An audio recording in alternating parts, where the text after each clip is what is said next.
An extraordinary session of the ECOWAS Authority of Head of States and Government is now underway. The virtual meeting is summoned to discuss the political situation in the Republic of Mali. President Muhammadu Buhari is online from the Executive Council chambers of the State House. The West African leaders whose countries have individually condemned the coup d'etat in Mali are expected to make a declaration on the next line of action. President Boubacar Keïta, who announced his resignation perhaps under duress to avoid bloodshed, is still in captivity alongside his Prime Minister Boubou Cissé and political leaders. The coup was also condemned strongly by the United Nations, African Union, United States, France and other countries, insisting that constitutional order must be restored in the West African nation. ECOWAS has already announced the suspension of Mali from all its decision-making bodies. The leaders of military coup in Mali are holding talks with opposition leaders who have welcomed the ousting of President Ibrahim Boubacar Keïta. They had blamed him for failing to stop a jihadist insurgency and the country's economic failure. The opposition coalition said it noted the commitment by the soldiers to move towards a civilian transitional government. Reports say an army colonel, Assimi Goïta, has emerged as the new military leader. He directed civil servants to return to work. Meanwhile, the West African leaders have announced a blockade and will hold a video conference Thursday to discuss further actions. Muslims all over the world are celebrating the new Islamic lunar year of 1442 after the Hijrah. The new crescent was sighted on Wednesday after the complete cycle of 12 months of the year, which is Zul Hijjah. Muslims are expected to use the period for sober reflection and seek Allah's forgiveness for their trespasses as well as pray for a better future. While some state governors declared a public holiday for the celebration of the new Islamic year, Chairman North Central Governors Forum and Niger State Governor is appealing prayers to enable the country to overcome security and economic challenges. Talking COVID-19 now, the Nigeria Center for Disease Control, NCDC, has announced 593 new cases of COVID-19 in Nigeria. The cases are from 15 states and the FCT.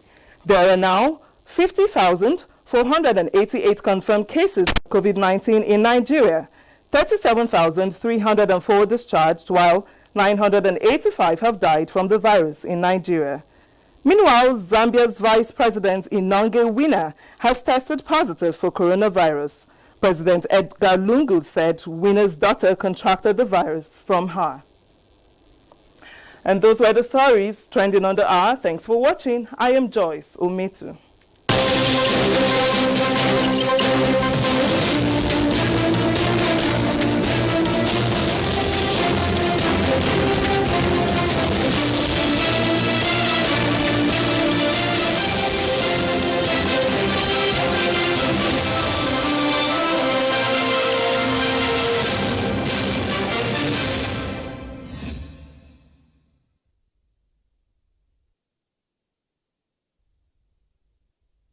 Sneeze and cough.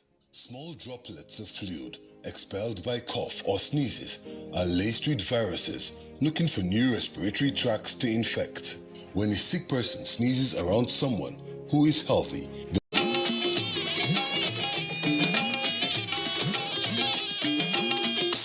This is the network service of the NTA.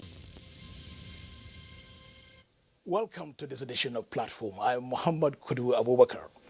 Experts say the coronavirus pandemic may have prompted the largest educational disruptions in history. And this is estimated to have affected more than 1 billion students across the world. The United Nations Secretary General Antonio Guterres, who stated this, also noted that in mid-July 2020, schools were closed in more than 160 countries, including Nigeria, affecting more than 1 billion students. The UN Secretary General observed that although schooling crisis existed long before the pandemic, but COVID-19 has amplified it to what he described as a generational catastrophe. This development prompted the United Nations to launch a new global policy brief on education and COVID-19. As the West African Examinations Council, WAEC, the Joint Admissions and Matriculations Board, JAMB, and other examination bodies released their timetables for students in exit classes across Nigeria. Public and private secondary schools have reopened to prepare their exit class students for the scheduled examinations. What are the rules and guidelines for this phase of school and student session? Following the launch by the United Nations, has Nigeria adopted its version of policy brief on education and COVID-19? What are the details of Nigeria's policy brief on education and COVID-19? This is our focus on platform with Honorable Chukwuemeka Nwajuba, Nigeria's Minister of State for Education, a politician and lawyer who was a member of the House of Representatives and had also served as the chairman of the board, Tertiary Education Trust Fund, TED Fund. Honorable Chukwuemeka Nwajuba, Minister of State for Education, welcome to Platform. Good afternoon and welcome, fellow Nigerians. Thank you very much for having me. As usual, we have one of our panelists, Ruth Agwele, who is with the NTA Current Affairs Unit and also doubles as assistant producer of this program. Thank you very much. Honorable Chukwuemeka Nwajuba, welcome once again. Before we go to the details of the UN's policy brief on education and COVID-19, with respect to Nigeria, let's have a look at globally. What was the UN trying to say? Or was it the WHO that came up with that policy document? Thank you very much. In truth, whether you're speaking of the WHO or you're speaking of the UN, you're actually talking about one body. But what the UN did and what this document speaks to is addressing about 1 billion children whose are students who are out of school at the moment. Nearly all the countries in the world are affected by this pandemic. But it has had the singular effect of shutting down economies, shutting down education institutions. And around the world, this problem is repeated in almost in the same sequence. So parents are afraid, governments are afraid.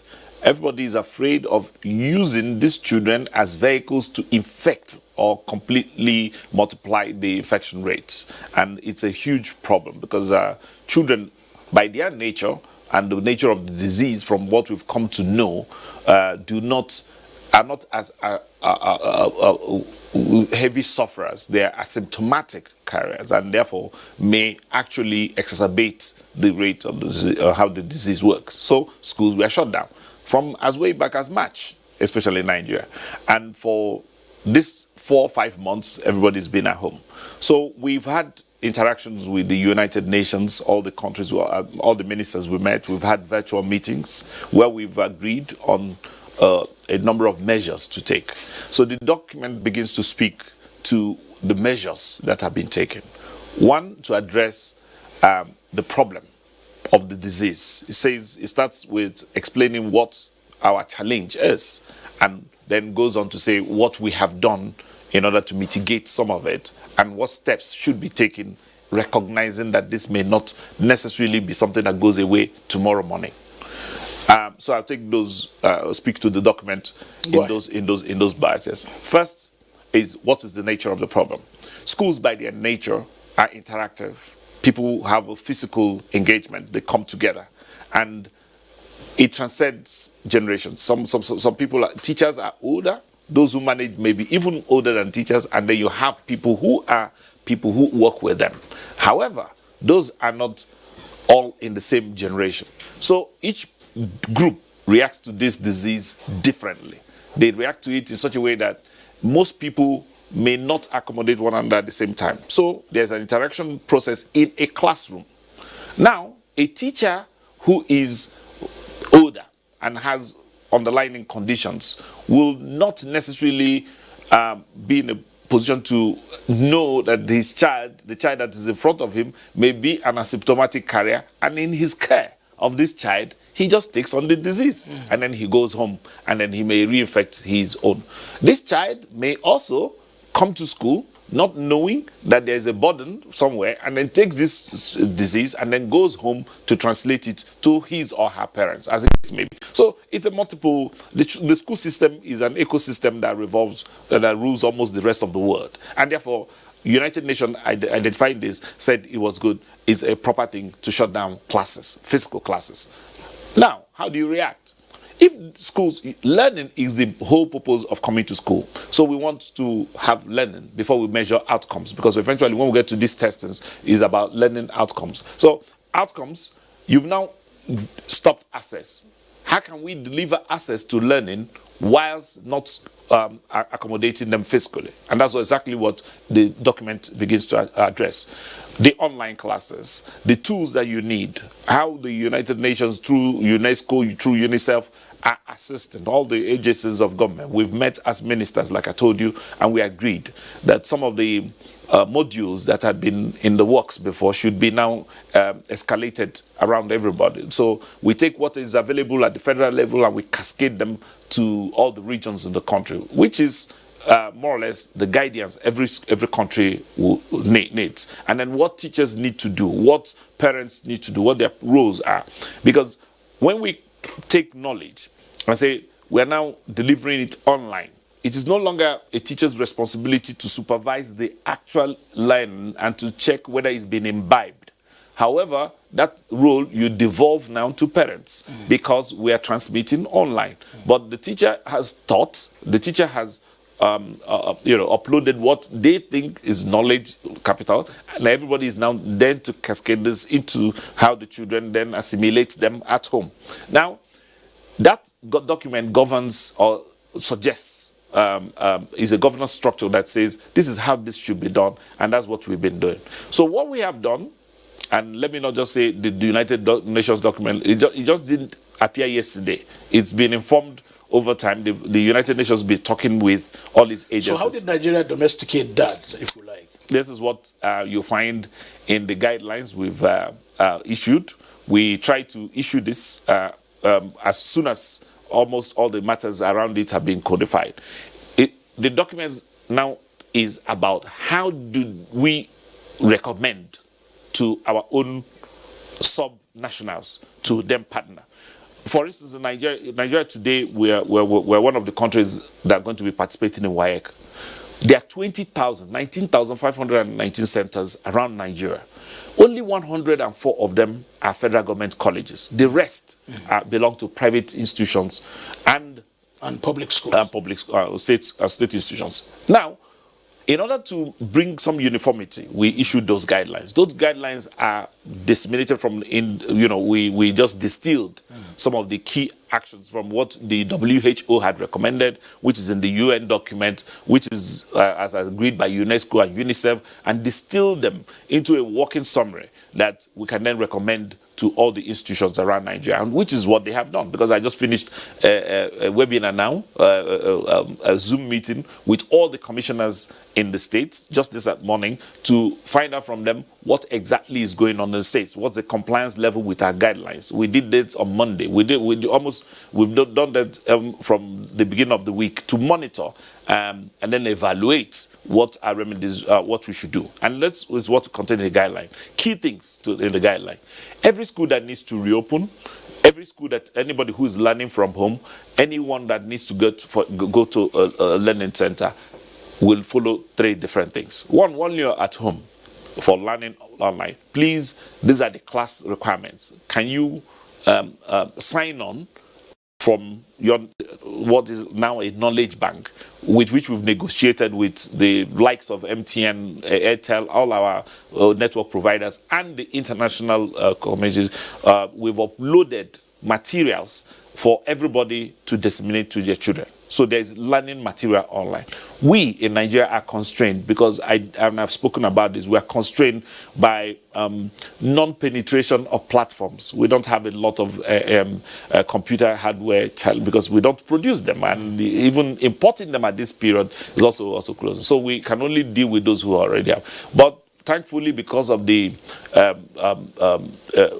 expansion of communication in Nigeria, a lot of people use the open source wares and Android phones, and you can access with that. Even at that, it's still a challenge for many families who, in some cases, an Android phone may be just one and they have multiple children who may need to be learning different things at different times. And then parents also have the challenge of a lot of data that they need to purchase, which is, no matter how subsidized it has become, because really the communication companies have brought down cost of data. They've even given us some web applications that are free, yet it's still a lot of cost to parents. And then we have the challenge of power.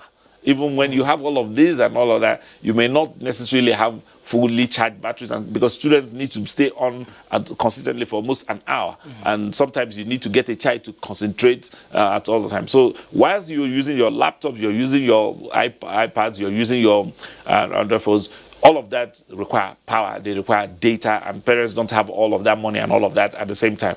Even when people have all of do not have all of it, we are still challenged even further, because if you talk about the UN document laments the widening of the gap between those who already were disconnected with what we call those are the fringes of the education structure, those who already do not have enough.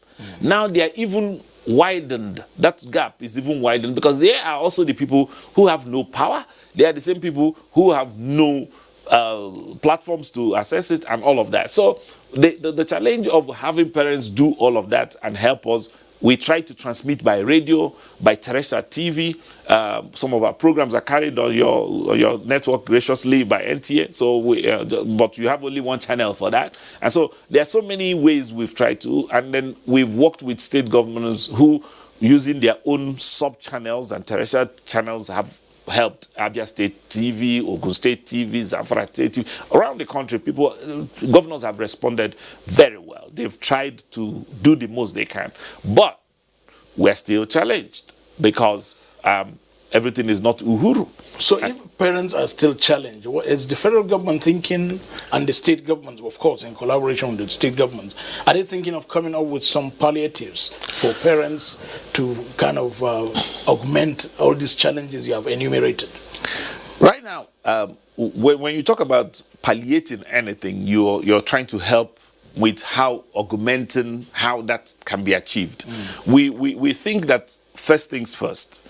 We may not necessarily be trying to give parents anything, but what we've tried to do is discuss with communications companies about reducing the cost, trying to make sure that everybody has access to. In Lagos State, for instance, they distributed radios, 5,000 radios. So governments are being proactive in this response. So they're giving out things to help.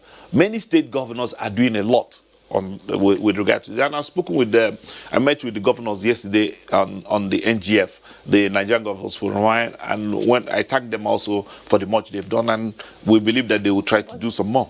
Well, Minister, the radio aspect of it, there have been speculations that for learning to be more effective, there need to be visual teaching. So a lot of people are not really going with the radio stuff. Is there any other thing, alternative, more of the visual learning? Yes. Because if we look at it, people in the rural areas are being left out. Yes, this is my case exactly, because we've talked about having TV viewing centers where they can come, all children, but then you're still bringing them to a classroom environment. Yes.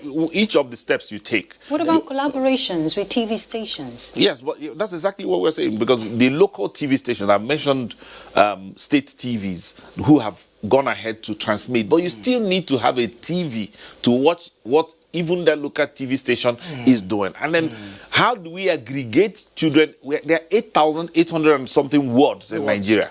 And I can tell you, with 65,000 primary schools that belong to government and 35,000 others that belong to private institutions, how do we get children at that level, first 6 years, to be able to access all of their own classes? By the time, you can see, I'm not laying a lot of emphasis on those in tertiary institutions, because those are the tertiary institutions already they can have a modicum of.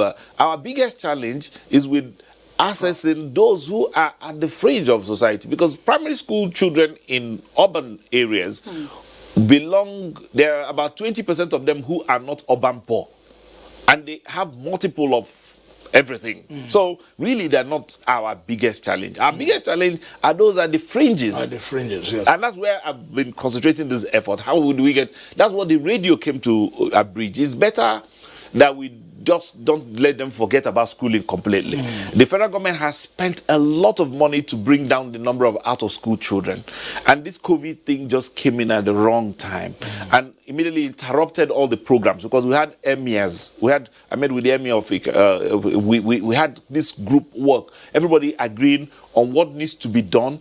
When I was in Adamawa, we met with the governor, 105 district heads, everybody agreeing on what needs to be done to make sure that every district is going to have this number of children in school. We've done all of this work. Government had taken a loan in 2016. When I joined the ministry, I found out that Malam Adamadamu had done a comprehensive ministerial policy guideline around this, and which we were trying to execute, just to bring this pam. And we were just in the middle of it. I went from Bauchi to we'll come back to those documents post COVID-19, but let's look at the immediate issues.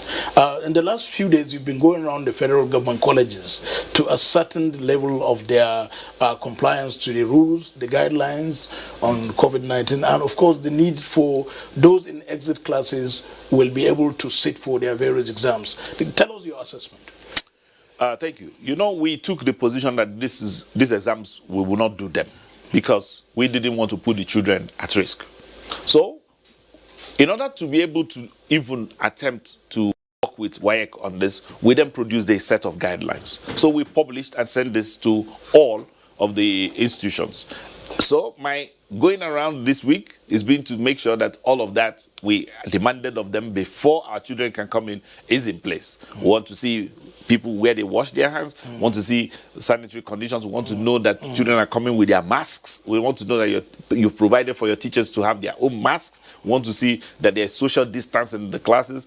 These days you can't do any giraffe because this whole thing is all expanded. Everything is, that's what we went to check, because those are the things contained in the guidelines that I said we had distilled from the UN document, the WHO document, which we translated into our own guiding principle here and made it, domesticated it, and then moved this to all our subnationals and everybody who is partnering in the ecosystem. And then I just went to just confirm that those, when I came to Kwali, if there are things that I felt that weren't proper, maybe the condition of the dormitories, or we immediately started work on them. How consistent will this monitoring and evaluation continue? Because the exams will continue he's yet to tell us his assessment. Let him tell us.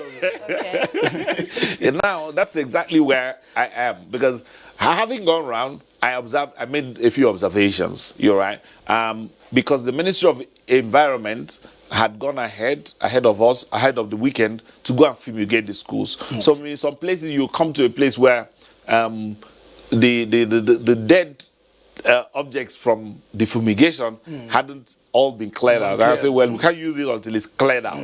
You come to some places where the rain before the day had taken away. So no, we can't use it until it's cleared out. So all of those are a continuing effort. However, even as we speak, directors of what we call in the department in the Federal Ministry of Education, QS, which is the Quality Assurance Department. The directors in that QS department are in all the states as we speak, doing the same work that everybody saw me jumping from one school to the other in the last 2 days. I think because we think around the country, you will see today, the NUT, Clever, they were online, going around also seeing what the conditions are.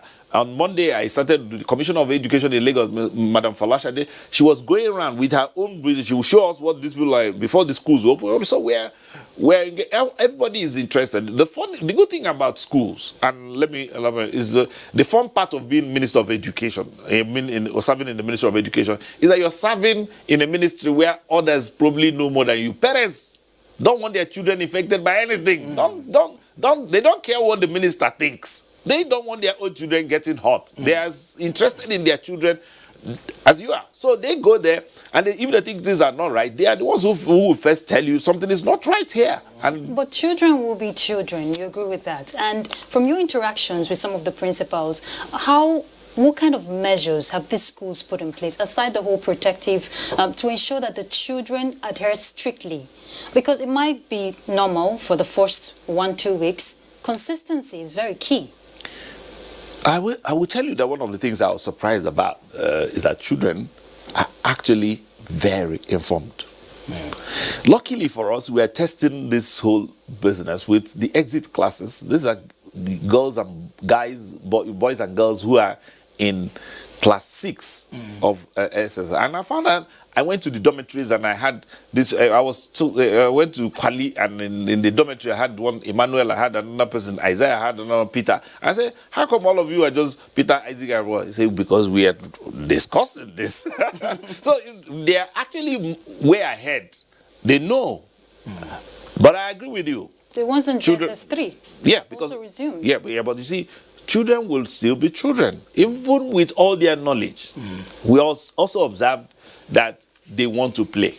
They want to be at how they are as children. I'm only I'm only happy with the fact that we've made all the provisions that we need to make.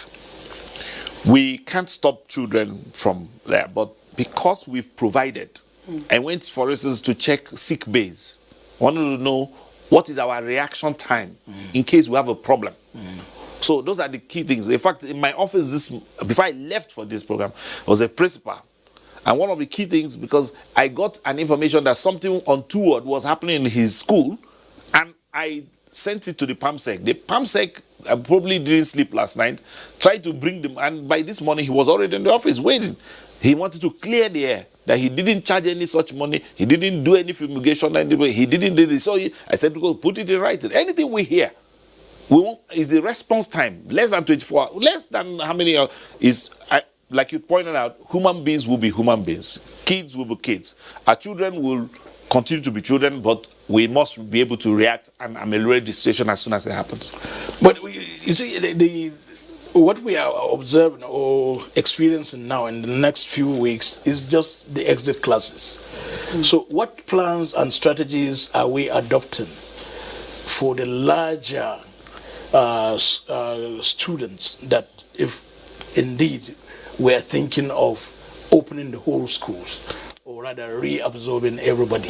That's the beauty of what is going on now, and one of the reasons we thank the president for allowing the schools to participate. We are not magicians at the ministry. We are human beings, so we need to learn. We need to hear.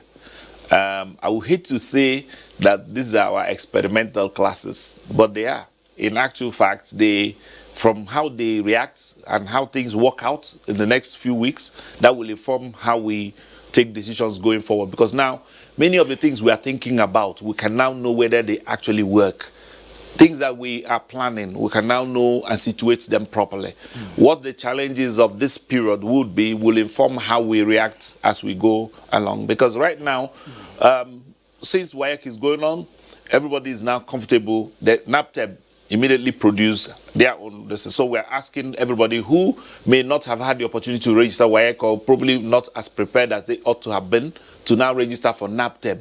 And NAPTEB, we are asking NAPTEB to remain open until almost the end of September, so that people will have enough accommodation to register for the National Business and Technical Education Board, because those certifications can also take you to the university. We've also asked NECO to please stay online and stay, so that people who have not registered for NECO will also be able to register for NECO ahead. So we want to be as informed. We are Ministry of Education, so we are constantly being educated by even the way our people react to even those things we've rolled out. So we're going to be learning from them. Nothing is cast in stone. We'll see what works and what does not work. Then we can then step it out up as we go ahead. And you come up with a strategy. Yeah. Before you come up with that strategy, your mandates and powers appear to be limited to the federal government colleges. And I know that there are multitudes of secondary schools, both private and public. How do we begin to monitor their state of preparedness, state of compliance, and the general well-being of their students? Well, you see, again, say Nigeria is one country. It's a united country of many parts.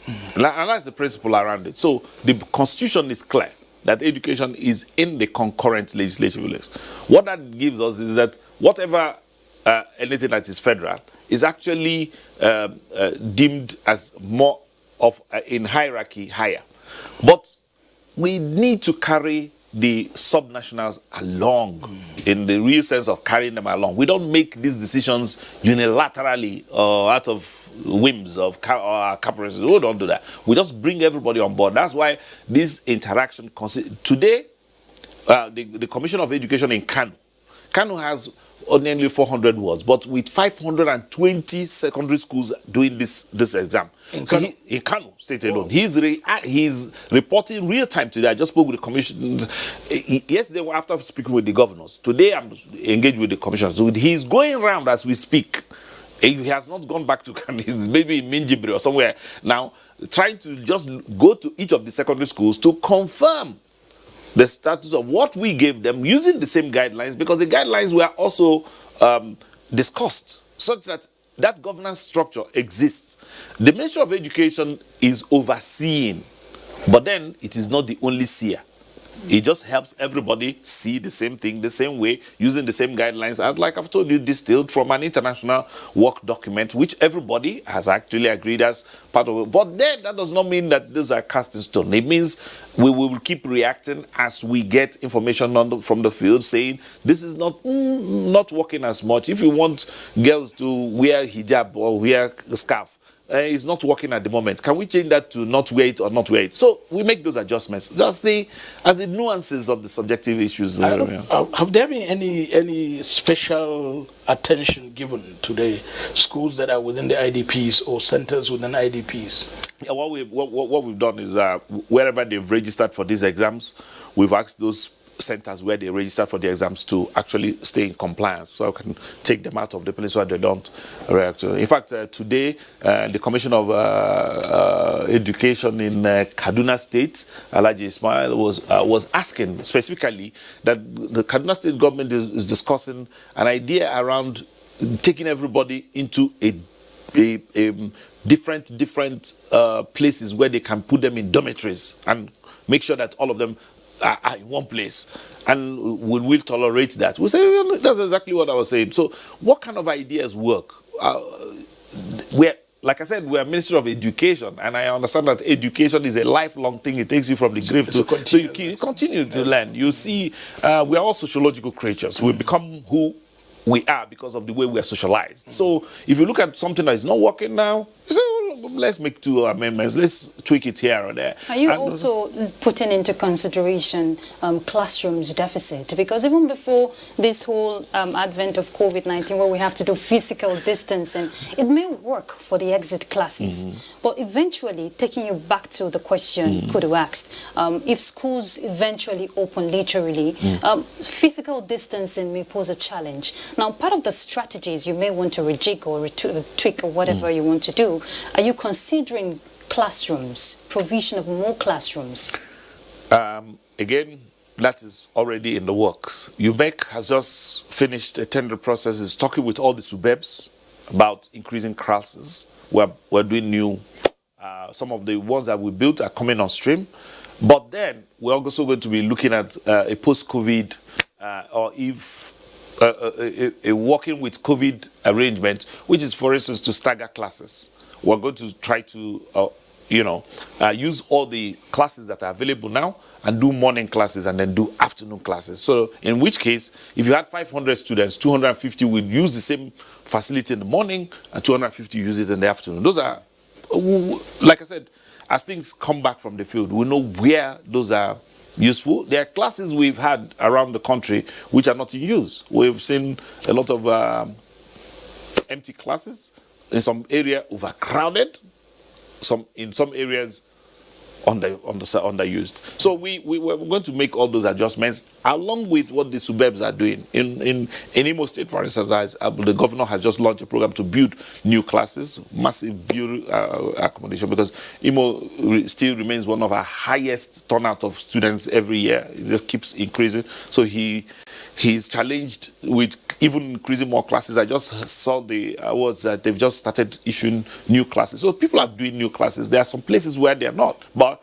we can then stagger them, and we are willing to work and make those kind of accommodations with them. Now let's look at the universities. When are they likely going to reopen? What directives are you giving the National University Commission, for example? Well, positively, we are working with the universities. The universities, as are all of our tertiary institutions, not just the universities, the polytechnics, the colleges of education, they are going to all come on stream very soon.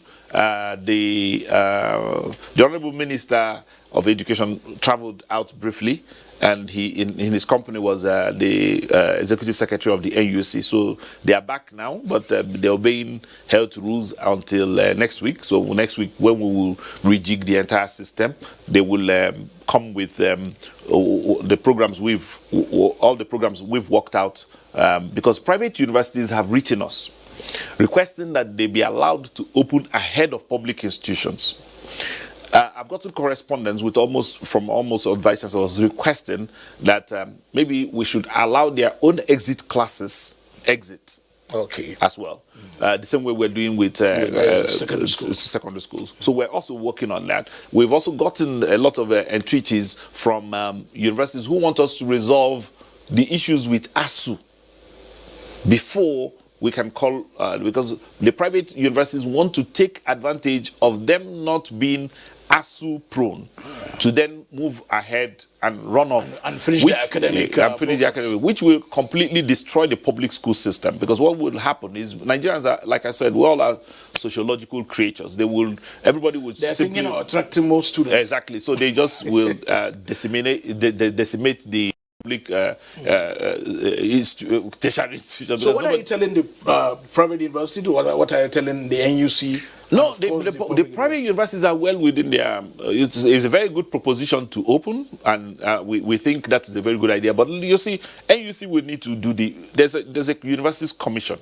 His job is to do this appraisal and bring to me. And when they do that, like I told you, Professor Rashid just returned. And once he's done with it, I'm sure he's talking with his people, because I also talk with a few of his own directors. They're always exploring. They will give us an update on that. And we will take the same advisory from MBBTE and NCCE, the National Commission for Colleges of Education. We'll take advisories from all of them. And we'll look at this, because all of this, I will situate it when we get to the PTF talks and explain to the Presidential Task Force that, you see, this gamut, this is what it will mean. If you go left, this is what it will mean. If we go right, this is what it will mean. If you open this university system at all, you have opened the country, because that is the total lockdown. They are the children who go to schools. They are the university children. People in universities are not kids. They're not children. But some of them are already agitated, like the National Association of Polytechnic Students. They've even given the federal government 14 days ultimatum. There was a protest in Oyo State 3 days ago. Is that a reaction to part of what they're requesting? Because students just want to go back to school. We know that. That's what I'm saying. I said they're not thinking of the exit classes. Yeah, I know. I'm just telling you that let's hear from him. What deadline are you giving the NUC so that we will now extrapolate when I can't give the NUC a deadline on air. I just told you that my job at the ministry is to await their input, because they will need to inform us technically as to what it is. That technical input that we can then take, because it's not just a political decision alone. It's not. There are economic decisions around it. There are issues. I've just mentioned ASU. We've just pleaded with ASU. Officially, ASU should call off their strike, really, because even the period they gave for the strike has expired, because it's since March. I mean, even if the schools were even in session, by now the strike would have gone. But even the issues that they came on strike for have all been more or less resolved, because IPPS has now paid all their teachers. Any teacher that is now any lecturer who is paid not, up to what? Because up to when all that lecturers have been paid. Because all IPPS, there are allegations that the IPPS have not paid them only up to June. Yeah, that's what I'm saying. So that means others haven't gotten July salary. I'm not sure if I've gotten July salary either, because IPPS pays us as well, we as ministers. So I'm not sure whether I've gotten July's salary. So maybe if they've not gotten July's salary, it may be because of, it has nothing to do with the same issues that were, but they all have been paid from this was a contention since February when they said they had a different platform to be paid. But we said, let's use the one that everybody else is being paid on. And when this COVID thing caught us up, we were forced to find a way to pay them because we couldn't, it was unconscionable. The president didn't feel it was the right thing to continue to say because they are on strike, nobody was going to pay them. So the president said, please just get their account numbers and move it into the IPPS. And luckily, the vice chancellors reached out to all their members, got the BVN, and the BVN were now given to the AGF. And AGF said, well, if you have given me this BVN, I can migrate them to IPPS. And he did, and he paid them. So everybody is on the same page. There's no quarrel anymore. So ASU now is on IPPS officially? Not officially, but in effect. Because IPPS does not mean anything. IPPS is a name of a platform with which you pay anybody. Once you have my BVN, you have my IPPS, because IPPS is information of the personnel. It's an information on personnel. So let's use this opportunity to really interrogate the issues between government and ASU. What are the, if you like, contending issues now that are yet to be resolved? Okay. And then what issues have been resolved? Okay, you see, ASU is a fantastic organization. You need to understand a lot of work that's been done in the Nigerian education system is a result of all the agitations of ASU. You can't take it away from them. What's their central request at the moment deals with the 2009 agreements, things that have not been met, some of the promises government made. Government is not even in a position to fulfill half of them, because the government promised in 2009, when oil was selling for $150 a barrel, that they would put ₦1 trillion over 5 years. Immediately we got into power. Oil came to about 30. Now it's selling for 2 kobo. I'm not sure how much. Nobody even now is just going yo-yo. $45 now. So in fact, I heard some people were offered premium to buy and they refused. So what are we going to do? So really, government may have those good intentions at the time, or may have thought so, but government started out. It took a while for some of the things government offered to actually get in. Monies were taken in 2010 by the Good Luck administration, took money from TED Fund, created a huge hole in the accounts of TED Fund, for which when we came into power, the present executive secretary of TED Fund was removed from office because there was a big 200 billion naira hole. When government realized that actually he didn't take the money, it wasn't anybody's money, it was actually that the government at the time simply debited that account and took it into university administration directly because they had promised ASU. Well, government is a continuum. It's where there's no need punishing the man for something he didn't do, so they brought him back to finish his tenure. So people now started complaining, can this government keep go, yo-yo? I said, well, government, the president has always told you that he's working for Nigeria. If he realizes that something is wrong in this way, he changes his mind. That's how he works, and that's how government should work. So, in actual fact, everything that ASU requested for in the 2009 agreement is being pursued within the limits of government's revenue and ability. Everything they've asked is legitimate. They've asked for a visitation panel to the universities. The federal government, the president has just approved the visitation panel. But a visitation panel needs gazetting. A minister can't just say, I send a visitation panel. Once the president approves it, even if they are going to work for 2 hours, you must take it to the Attorney General of the Federation, who will then gazette it. And until it's gazetted, from the time we can't move them to the schools because they are not legal at the time. So right now we are in between. The ministry has collected from the president. The ministry has sent over to the Attorney General's office. The Attorney General's office will do the review, for which they will do the gazetting. So once the gazettes come, we'll send them to the schools. That's the second thing that they asked under the agreement. Then there are 2 other things under the agreement which had not been done, which was the needs assessment. But some of the needs assessment projects have also not been completed, because even though the money was released. Many of the contractors didn't finish the work that they were asked to do. So how would you start a new phase? So it's a continuum, and I'm sure ASU is not being recalcitrant. What it is that ASU is also under pressure from their own people who are hearing at the different routes and then trying to make them get an agreement from government. But government only gives an agreement, especially in this case, when we have and see a roadmap to achieving them. And we are as open as when this some people even think the Minister of Education, Mala Adamodo, is too sympathetic to ASU. Well, maybe because he also understands that they are all Nigerians trying to work out the same thing. Well, there's also the lingering issue of remuneration. They are talking about a professor earning very little in comparative terms to that is not before. That's not that's not the subject of the agreement. Everybody knows that it doesn't really, for me, the amount of money anybody gets in Nigeria in any field is actually not enough for the work they do. But we are working in a country called Nigeria, and we have to work within the parameters of that country.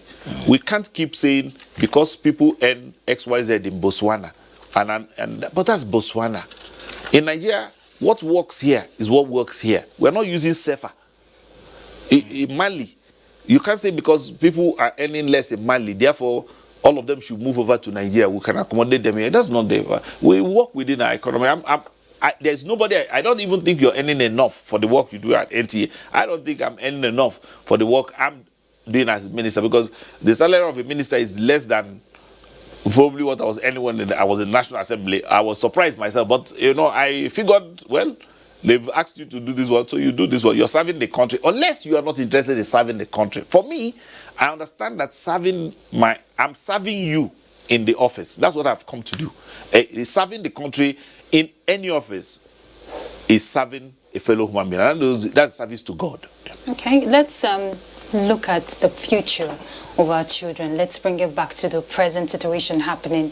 Talking about schools opening before the COVID-19, there's this estimated numbers of 10.5 million 5 to 14 years children who are out of school, and then that is about 61% of 6 to 11 years who attend primary school. Now, I know that the ministry is working with the World Bank for support and all of that. If you have to provide protective equipment for these children to continue schooling, if you have to project post-COVID, if schools reopen, there's a lot of funding challenge that will be posed, which is already in the face. What is the ministry looking at? Well, thank you. You've identified a very key problem around this. We don't have all the resources, obviously, but we must proceed as a country. We can't, because the resources are not available, then shut down the country. That would be unconscionable. When you're building all the hard infrastructure and you don't build the soft infrastructure, it's like a man who builds a very nice house with foolish children. They will destroy the house. So really, it is important we educate our children. They own this country. They are the base, they are the foundation for which a new Nigeria will emerge. So we are going to have to continue with that. However, we are challenged by this lack of funds and lack of everything, so our job is to manage it. That's what human beings do. Human beings don't progress only when there is abundance of everything. No. What challenges us as human beings is to be creative.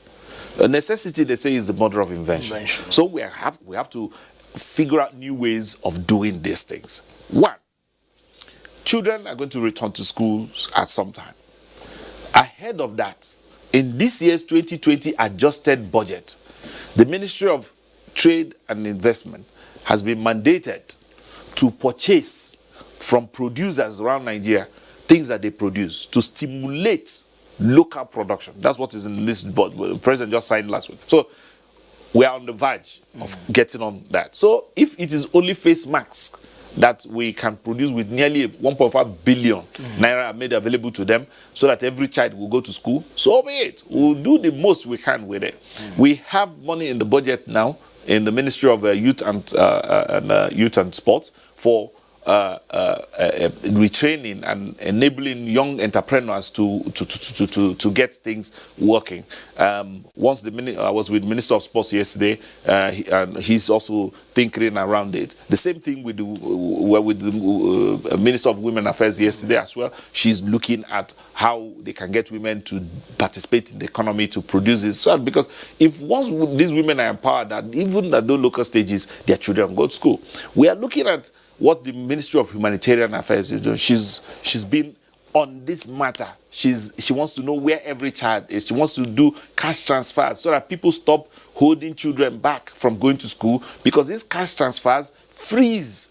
I'm sure if you hear our story in the north, where when your girl is almost just at 12 years old, either she's brought home to help cook, to help hawk, or get married, because she's valuable at that point. Now, that's because the parents do not have enough. So if you have the system of getting some cash transfer to that parent, it releases the girl for us to take to school. You see, so the president has this all worked out in a way that all of the economy is talking to all of the economy, and we're getting results. All of it is for us as citizens to understand this and buy into it, so that we don't try to bridge each of them. Because if we stem here or staunch the growth here, we will not be helping the system achieve holistically. So this system needs to grow organically and holistically to help everyone take children out of school. Because access to schools are already established. Because all the schools, everywhere, there are lots of schools.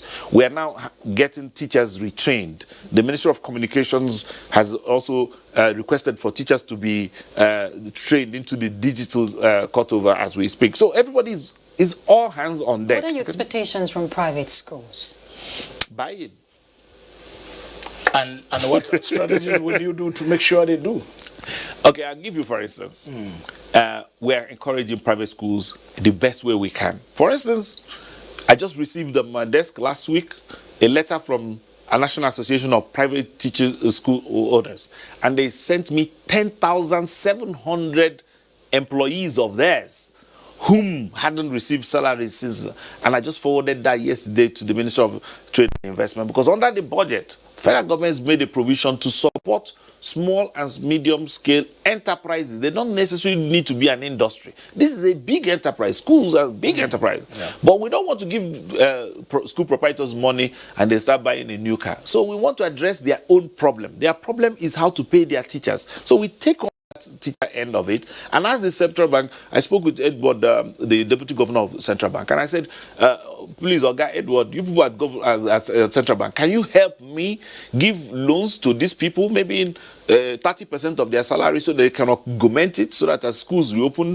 before they start collecting money from parents, because schools are not open, they are not getting money from parents. How do they get these human beings? They are Nigerians. But how would they access this money? That's what we are trying to put together. That's what this letter I told you I wrote yesterday was to make sure that we have just 1 minute to go, but it looks like online studies appear to have just come into our system now. Will you, as Minister of State Education, say that this is something that should be expanded moving forward? Well, the future of education is clear. It has to be a mix of both. It's already with us.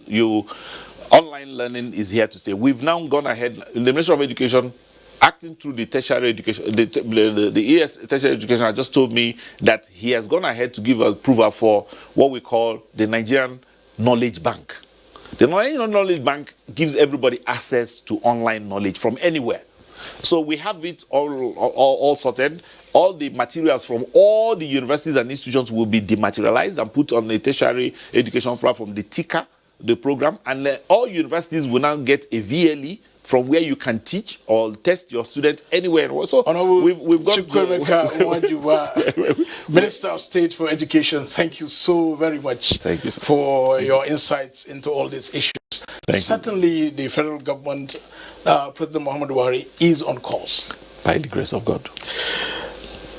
Ruth Agwele, Once again, thank you. Thank you very much. In the last 50 minutes, we've been talking with Honorable Chukwemeka Nwajuba, Nigeria's Minister of State for Education. He's told us a lot that the federal government is doing, that the Ministry of Education is coordinating, overseeing, supervising, making sure that Nigeria's policy brief on education and COVID-19 is adhered to strictly. That's Platform. I am Muhammad Kudu Abubakar. Thanks for watching. Bye for now.